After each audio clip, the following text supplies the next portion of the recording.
Imagine you wake up one morning in the year 1348. You live in a narrow stone house in Florence, pressed wall to wall against your neighbors. The streets below your window smell like they always do, a thick mix of animal waste, rotting food, and open sewage running through the gutters. That smell is just life. You are used to it. But this morning, something is different. Your wife has a fever, a bad one. Her forehead is burning, and her body aches so badly she can barely stand. You assume it is nothing serious. People get fevers all the time. You tell her to rest. You go about your day. By the afternoon, she is worse. Dark, egg-sized swellings have appeared in her armpits and along her groin. They are hard to the touch and incredibly painful. Her skin has started to darken in patches, turning a bruised purple-black from hemorrhaging beneath the surface. She is vomiting. And she is terrified. You do not know it yet, but the disease tearing through her body comes in 3 forms, each one deadlier than the last. The bubonic form, which she has, attacks the lymph nodes and produces those horrifying swellings called buboes. Without treatment, it kills roughly half of the people who contract it, usually within 3 to 5 days. The septicemic form enters the bloodstream directly, turning the skin black as blood pools under the surface, killing almost everyone who catches it within a day or two. And the pneumonic form attacks the lungs, spreading from person to person through coughs and breath alone, with a fatality rate approaching 100%. Medieval Europeans had no names for these distinctions. They just knew that some people swelled, some people blackened, and some people simply started coughing blood and were dead by morning. You have heard rumors. Traders arriving at the port have been whispering about a sickness spreading through the coastal cities. Ships full of dead men drifting into harbors, with no one left alive to steer them. You told yourself it was exaggeration. Sailors love a dramatic story. But now your wife is dying in front of you, and you have no idea what is happening to her, what caused it, or how to stop it. You do not know that a bacterium called Yersinia pestis is multiplying inside her lymph nodes. You do not know that fleas carried it from rats into your home. You do not know that in the next 5 years, this disease will kill somewhere between 75 and 200 million people across Europe, Asia, and North Africa. All you know is that something terrible has entered your house, and you have to figure out what to do about it. This is the story of what medieval people actually did when someone got the plague. It was October 1347 when the first ships arrived at the port of Messina in Sicily. 12 Genoese galleys had sailed from Kaffa, a trading outpost on the Black Sea coast of Crimea. The city had been under siege by the Mongol army of Jani Beg, and according to one account, the Mongol soldiers had catapulted the bodies of plague victims over the city walls, creating perhaps the earliest known example of biological warfare. Whether or not that specific detail is true, the Genoese merchants who fled Kaffa carried something far more dangerous than any cargo they had ever traded. By the time those ships docked in Sicily, most of the sailors on board were already dead. The ones still alive had black swellings oozing blood and pus from their bodies. A French chronicler from the period wrote that travelers and merchants passing through affected areas found cattle wandering without herdsmen in the fields, towns and wastelands standing empty, barns and wine cellars left wide open, and barely any people remaining to be found. Sicilian authorities ordered the ships out of the harbor immediately. But it was already too late. The rats and fleas had already come ashore, the plague had arrived. From Sicily it moved fast. Within weeks it reached Genoa and Venice through returning merchant vessels. By early 1348, it had swept through the Italian peninsula. Pisa fell. Florence was devastated, losing roughly 50,000 of its 85,000 residents. The disease traveled along trade routes with terrifying efficiency, reaching Marseille by September 1347, Paris within months, and London by the autumn of 1348. It crossed into Germany and Scandinavia. By 1351, it had reached as far as Novgorod in Russia. Napoleon could not conquer Russia. Hitler could not conquer Russia. But the Black Death did. The speed of it shocked everyone. In many French towns, contemporary sources reported that fewer than 2 out of every 20 residents survived. In Paris, the main hospital was sending more than 500 bodies per day by cart to the cemetery. Venice lost up to 2/3 of its population. Siena lost a similar proportion. At least 60% of the residents of Hamburg and Bremen perished. In Iceland, which the plague did not reach until 1402, the population dropped from 120,000 to 40,000 within 2 years once it finally arrived. The disease moved faster than news of it could travel, which meant that by the time a city heard the plague was coming, it was often already there. Medieval Europeans knew, in a general sense, that something terrible was approaching from the east. Rumors filtered through trade networks. But there was no system for coordinating a response across borders, no way to warn distant cities in time, and no playbook for dealing with a catastrophe at this scale. And the people living through it had absolutely no framework for understanding what was killing them. Medieval Europeans did not know about bacteria. They did not know about viruses. They did not know that disease could be transmitted by fleas or rats or droplets in the air. The germ theory of disease would not exist for another 5 centuries. What they did have was a medical system built on ideas from ancient Greece, a framework that had dominated European medicine for over 1,000 years. And that framework was about to be tested to destruction. The foundation of medieval medicine was the theory of the 4 humors. This idea, inherited from the Greek physician Galen, held that the human body contained 4 fluids: blood, yellow bile, black bile, and phlegm. When these 4 humors were in balance, a person was healthy. When they fell out of balance, illness followed. Every disease, from headaches to fevers to the plague itself, was understood as an excess or corruption of one or more of these fluids. This is the lens through which medieval doctors saw the Black Death, not as an infection, not as a contagion, but as a catastrophic imbalance of the body's internal chemistry, triggered by poisoned air that had somehow entered the system. They called this poisoned air miasma. The theory was simple. Bad smells meant bad air, and bad air caused disease. If you could avoid the miasma, you could avoid the plague. If you could purify the air around you, you could protect yourself. This is why, across Europe, cities ordered bonfires lit in public squares. They burned aromatic woods like pine and juniper. They burned sulfur. Some cities even fired cannons into the air, believing the explosive force would break apart the poisoned atmosphere. Anything to push the miasma away. On an individual level, people carried small pouches of dried herbs and spices around their necks: lavender, rosemary, cloves, and thyme. Wealthy citizens held oranges stuffed with cloves under their noses when they walked through the streets. Vinegar was rubbed on hands and faces. Tobacco was smoked for health. Pope Clement VI, sitting in the papal court at Avignon, reportedly surrounded himself with enormous fires on all sides, even in the heat of summer, to keep the poisoned air at bay. None of this worked against Yersinia pestis, but you can understand the logic. If you believe the disease travels through bad air, then fighting the smell is fighting the disease. It is wrong, but it is not irrational. It is people doing the best they could with the information they had. The treatments, though, got much darker. When someone actually caught the plague, the first thing a medieval physician would typically do is bleed them. Bloodletting was the go-to treatment for almost everything in the medieval world. The logic was straightforward under the humoral framework. If disease was caused by an excess of corrupted humors, then draining blood from the body would remove the corruption and restore balance. Physicians used a blade called a phleem to open a vein, or, if the patient could afford it, leeches were applied to do the work more gently. The location of the cut mattered. Medical reference books from around 1410 included detailed diagrams of what they called a vein man, showing exactly where to open a vein depending on the patient's symptoms. Christian European physicians generally drew blood in small, cautious amounts, warning that cutting on the wrong side of the body could pull corrupt humors across the heart and make things worse. Physicians in the Islamic world took a bolder approach, bleeding patients until they nearly fainted, believing larger volumes needed to be removed. For plague patients who were already weak, feverish, and dehydrated, being bled only made things worse. It weakened an already failing immune system and accelerated death, but physicians kept doing it because the theory demanded it. Then came the buboes.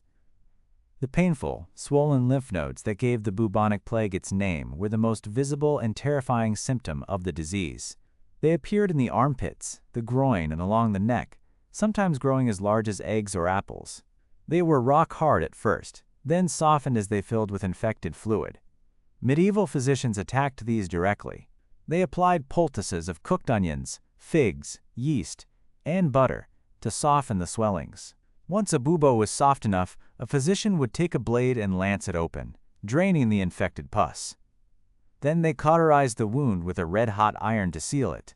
Some used a cupping glass, a heated glass vessel placed over the bubo to draw fluid to the surface before cutting. The logic was that the bubo contained poisoned matter that needed to leave the body. The procedure was agonizing. But draining an infected lymph node may have occasionally provided some limited relief, even if it did nothing to address the underlying bacterial infection raging through the bloodstream. And then there were the truly desperate measures. The most prestigious medicine available during plague outbreaks was a concoction called theriac, sometimes referred to as treacle. This was an extraordinarily complex preparation, with roots stretching back to ancient Rome. The physician Galen described a version containing 55 separate ingredients, including dried viper flesh, opium, myrrh, cinnamon, black pepper, white pepper, long pepper, honey, beaver secretion, roasted copper, bitumen, and dozens of herbs. Recipes barely changed over the centuries. The 1746 London Pharmacopoeia still listed theriac with 61 ingredients. It was expensive, difficult to prepare, and believed to be a universal antidote against all poisons, including the plague. The opium in theriac may have provided some pain relief and mild symptom management, but against Yersinia pestis, it was useless. Then there was the Vicary method, named after the English surgeon Thomas Vicary. The instructions were specific. Take a live chicken. Pluck the feathers from around its rear end. Press the bare skin of the chicken directly against the patient's swollen bubo. Hold the bird in place until it dies. When the chicken dies, it was taken as a sign that the treatment was working, that the disease was being drawn out of the human body and into the bird. Wash the dead chicken. Get a new one. Repeat. The Persian physician Avicenna had recommended placing cut chicken flesh on poisonous bites centuries earlier, and variations of this treatment appeared in medical texts across Europe for hundreds of years. It did absolutely nothing for plague patients, but its persistence tells you something important about how desperate people were for any treatment that felt like it had a physical mechanism behind it. Other cures were even worse. Some physicians prescribed a paste made from tree resin, flower roots, and human feces to be packed into the open wounds of lanced buboes. The logic was based on the idea that foul substances could draw out foul disease. The reality was that smearing human waste into an open wound introduced a whole new wave of bacterial infection and almost certainly accelerated death. People bathed in urine, they drank it. Urine collectors were paid well by physicians for clean product, because it was believed that clean urine could heal wounds and purge disease from the body. Crushed emeralds were mixed into tonics for the wealthy. Mercury was prescribed. Snake flesh was sliced and pressed against open buboes on the theory that evil attracts evil, and the venom of the serpent would draw out the venom of the plague. And if you are picturing those eerie plague doctors in their long black coats and beaked masks filled with herbs and spices, that image is actually from a completely different era. The plague doctor costume was invented by the French physician Charles Delorme in 1619, nearly 3 centuries after the Black Death. During the actual 14th century pandemic, no one was wearing beak masks.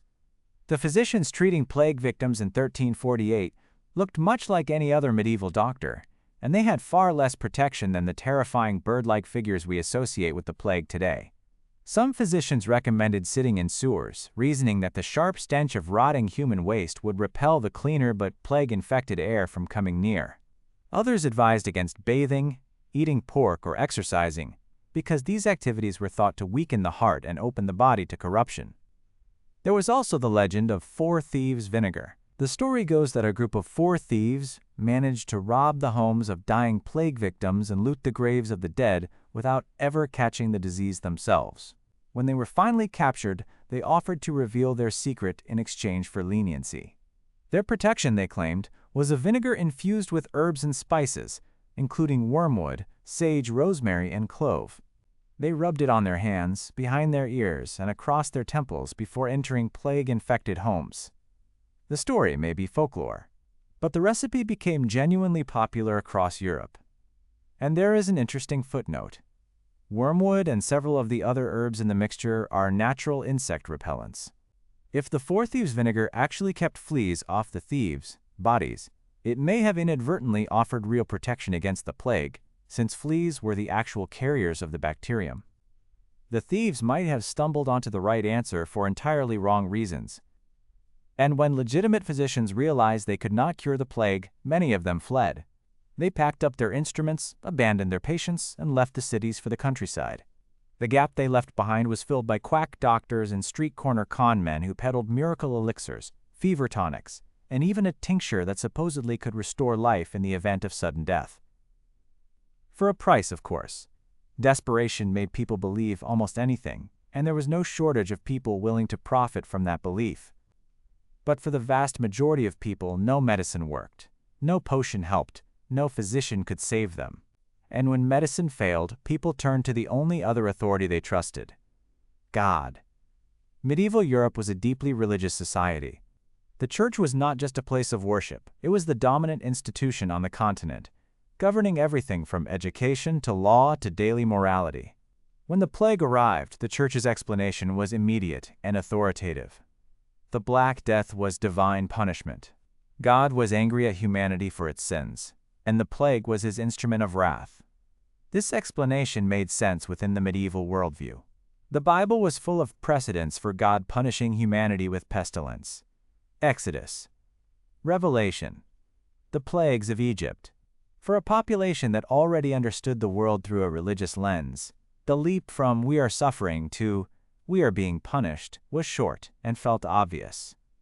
Churches across Europe organized special masses, processions through the streets, and days of fasting and prayer. People packed into cathedrals shoulder to shoulder, begging for forgiveness, weeping, praying for deliverance. The terrible irony is that these gatherings, where hundreds of people crowded together in enclosed spaces, were among the most efficient ways the plague could possibly spread. Every mass held to beg God for mercy likely killed dozens more. But the most extreme religious response came from the flagellant movement.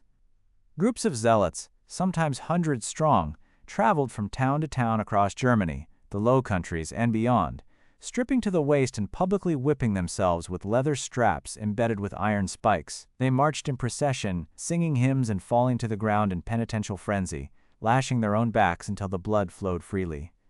The flagellants believed that their suffering could substitute for the divine punishment being visited on the population. If they whipped themselves hard enough, prayed loud enough, bled openly enough, God might relent and withdraw the plague. The movement surged in 1348 and 1349, drawing massive crowds wherever it went. In some towns, the arrival of the flagellants was treated as a major event, with residents pouring into the streets to watch. But the flagellants did more than just whip themselves. They also preached, and what they preached was hatred. The flagellants identified targets for the crowd's fear and rage, and the target, more often than not, was Europe's Jewish population. This is where the story of medieval plague response becomes something much darker than desperate medicine and misguided religion. Jewish communities across Europe had faced persecution for centuries before the Black Death.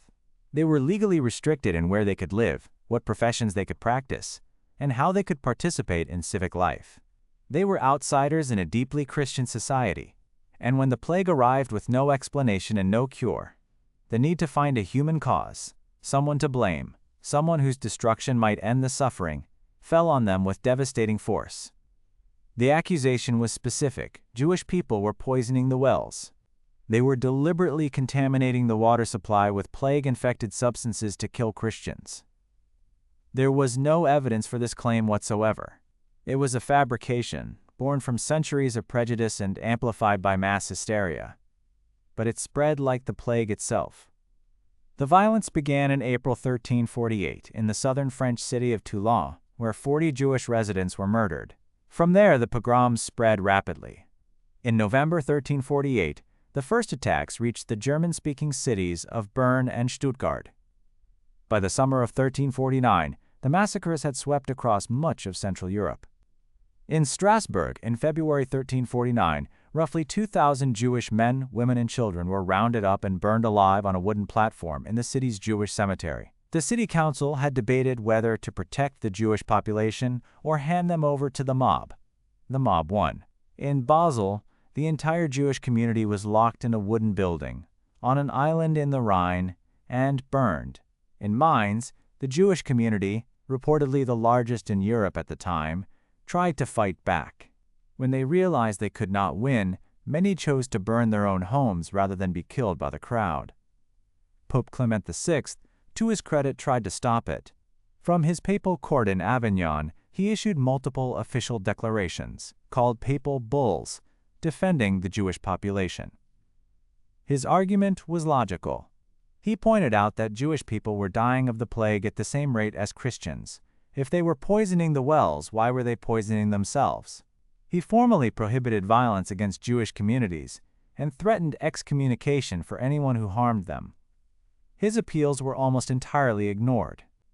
There was a brief lull in the persecution in March of 1349, possibly because it became obvious that Jewish communities were suffering just as badly as everyone else. But when the flagellant processions arrived in new towns, they reignited the hatred. The flagellants saw Jewish people as outsiders who deserved punishment, and their sermons whipped local populations back into a frenzy. Pope Clement eventually banned the flagellant movement itself, declaring it heretical and disruptive. But by then, the damage was done. Jewish communities across Central Europe had been decimated. And while all of this was happening, the social fabric of medieval life was tearing apart in other ways. One of the most haunting aspects of the plague was what it did to the bonds between people. The Italian writer Giovanni Boccaccio, who lived through the plague in Florence, described 3 distinct responses he witnessed among his neighbors. Some people shut themselves inside their homes, barricaded the doors and windows, and refused all contact with the outside world. They ate the finest food they had stored, drank the best wine, and waited for the plague to pass. They let no one in, and spoke to no one about the dying happening outside their walls. Others took the opposite approach. They decided that if death was coming regardless, they might as well enjoy whatever time they had left. They drank excessively, celebrated, sang in the streets, and satisfied every appetite they could, laughing at the suffering around them, as if pleasure itself was a form of medicine. A third group walked a middle path. They did not lock themselves away, but they carried flowers, aromatic herbs, and small vials of perfumed spices wherever they went, pressing them to their noses constantly, believing the pleasant scents could purify the corrupted air around them. But beneath all 3 responses was the same terrifying reality: people were abandoning each other. Boccaccio wrote about parents leaving sick children, children leaving dying parents, husbands and wives separating at the first sign of fever. In some accounts, relatives who were guilted into staying with the sick would wait only until the patient fell asleep, and then slip away in the darkness, never to return. The sick person would wake alone, calling out to empty rooms, with no one left to help them. When they died, their bodies would sometimes lie undiscovered for days until the smell alerted neighbors. Body collectors, often prisoners or the desperately poor, would be sent to retrieve them. In many towns, once someone in a household was identified as having the plague, the entire house was quarantined by force. A large red cross was nailed to the front door, and the words, "Lord have mercy upon us," were painted or written beside it. Everyone inside, sick or healthy, was forbidden from leaving. Guards were sometimes posted outside. Healthy family members were trapped inside with the dying, waiting to see if the disease would take them too.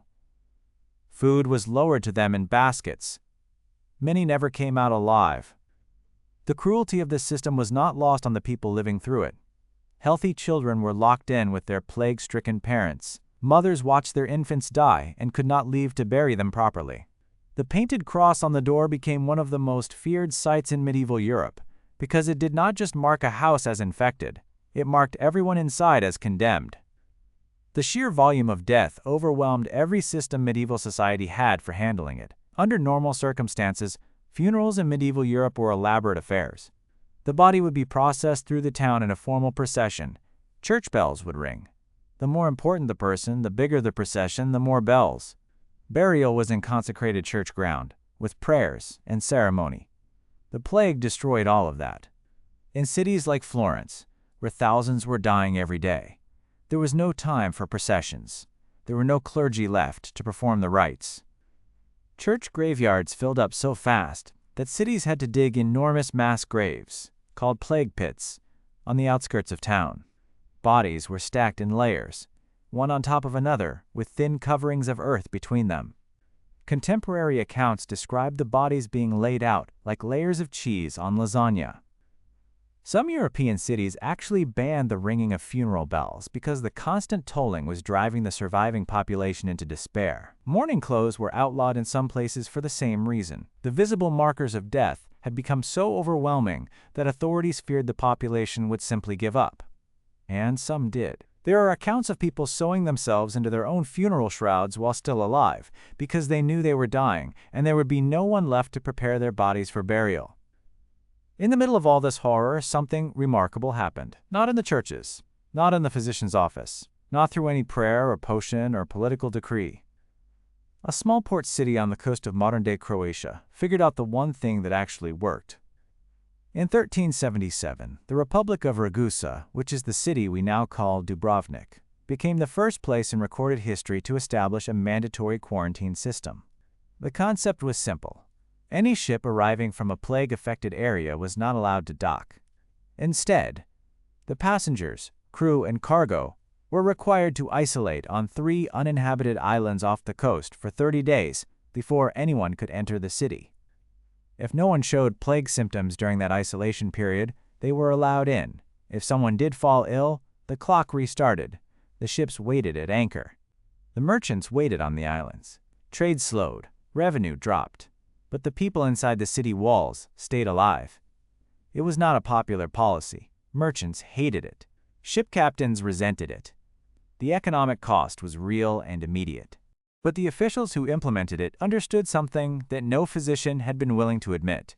The disease was moving between people. Keep the people apart, and you slow the disease down. It was blunt, it was expensive, and it was the only thing that worked. The initial isolation period was 30 days. But over time, other Italian cities adopted and modified the system, eventually settling on a 40-day isolation window. The Italian word for 40 days is quarantina, and that is where the English word quarantine comes from. The Italian quarantine system that developed from this innovation had 5 core elements. First, controlling movement between healthy and infected areas. Second, ensuring proper burial of the dead and burning of their belongings. Third, isolating the sick from the healthy. Fourth, providing food and water to quarantined people so that desperation would not drive them back into the population. And fifth, offering economic support to those who lost their livelihoods because of trade disruptions. These measures were centuries ahead of any medical treatment available at the time. They were born not from an understanding of bacteria or contagion, but from the simple, hard-won observation that disease spread between people, and that keeping people apart slowed the spread. Quarantine did not cure the plague. Nothing could cure it until modern antibiotics arrived centuries later. But it was the single most effective tool medieval society developed against the disease. And it worked, because someone, somewhere, paid attention to what was actually happening instead of relying on what they believed should be happening. That distinction between observation and assumption, between evidence and ideology, is really what the entire story of the medieval plague response comes down to. The physicians who bled their patients were not stupid. They were applying a theory they had inherited from the greatest medical minds of the ancient world. The theory was wrong, but their logic within that framework was sound. They were doing what they had been trained to do. The religious authorities, who told people the plague was God's punishment, were not acting out of malice. They were interpreting the world through the only lens they had. In a society where divine will explained everything from harvests to wars, a mass casualty event with no visible cause was obviously supernatural. Prayer and penance were the rational response within that worldview. Even the flagellants, as disturbing as their behavior was, were acting from a place of genuine belief. They thought their suffering could save others. The fact that their movement was hijacked by hatred and violence does not erase the sincerity of the initial impulse. But the people who invented quarantine were different. They did not start with a theory and work backward. They started with what they could see. People who were near sick people got sick. People who stayed away did not, so they built a system around that observation. It was not elegant. It was not based on ancient wisdom or divine revelation. It was based on watching who died and who did not, and acting accordingly. By the time the first wave of the Black Death subsided around 1352, Europe had lost at least a third of its population. Some estimates place the figure closer to 60%. Between 25 and 50 million people were dead. The population of the continent would not return to pre-plague levels until roughly the year 1550, 200 years later. But the world that emerged from the plague was fundamentally different from the one that had entered it. With so many workers dead, labor became scarce overnight. In England, wages rose between 20 and 40% within 2 decades of the plague. At one estate in Suffolk, the cost of hiring reapers jumped 67% during the plague year itself. Landowners saw their revenues collapse. English lords lost roughly 20% of their income between 1347 and 1353. Governments tried to push wages back down. England passed the Statute of Laborers in 1349, attempting to freeze wages at pre-plague levels. France issued similar laws, eventually conceding a 1/3 wage increase in 1351. These measures mostly failed. The workers had leverage for the first time in centuries, and they used it. The feudal system, which had governed European society for hundreds of years, began to crack. Serfs who had been bound to the land could now demand payment for their labor, or simply walk away to a neighboring estate where someone would pay them more. The Black Death did not single-handedly end feudalism, but it accelerated the collapse in ways that would have taken generations otherwise. Women's roles shifted too. With so many men dead, women stepped into positions they had been excluded from. They ran businesses. They managed estates. They practiced medicine, something almost unheard of before the plague. Boccaccio himself noted that during the crisis, women served as physicians to men, something that would have been considered deeply improper under normal circumstances. And the relationship between people and the institutions that govern them, the church, the crown, the feudal system, was permanently altered.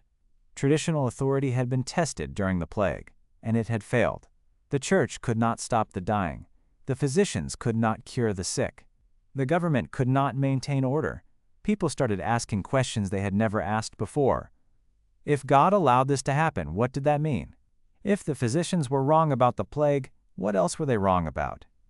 These questions would ripple outward for centuries. The art of the period tells the story. Before the plague, European art was overwhelmingly focused on religious devotion, on scenes of saints and salvation. After the plague, a new genre emerged. The dance macabre, the dance of death, appeared across European churches, paintings, and woodcuts. It depicted skeletons leading the living to their graves, from kings and popes down to peasants and children. Nobody was exempt. Nobody was safe. It was an artistic expression of what the plague had already proven. Death comes for everyone, and no amount of wealth, power, or piety can stop it. Some historians argue that the Black Death planted the earliest seeds of the Renaissance, the Reformation, and the scientific revolution that would eventually replace the humoral theory with germ theory. It is a long chain of cause and effect, and not every link in it is clean, but the pattern is there. The plague did not just kill people, it killed ideas. It killed certainty. It killed the assumption that the authorities, whether religious or medical or political, always knew what they were doing. And in the rubble of that shattered certainty, new ways of thinking about the world began to grow.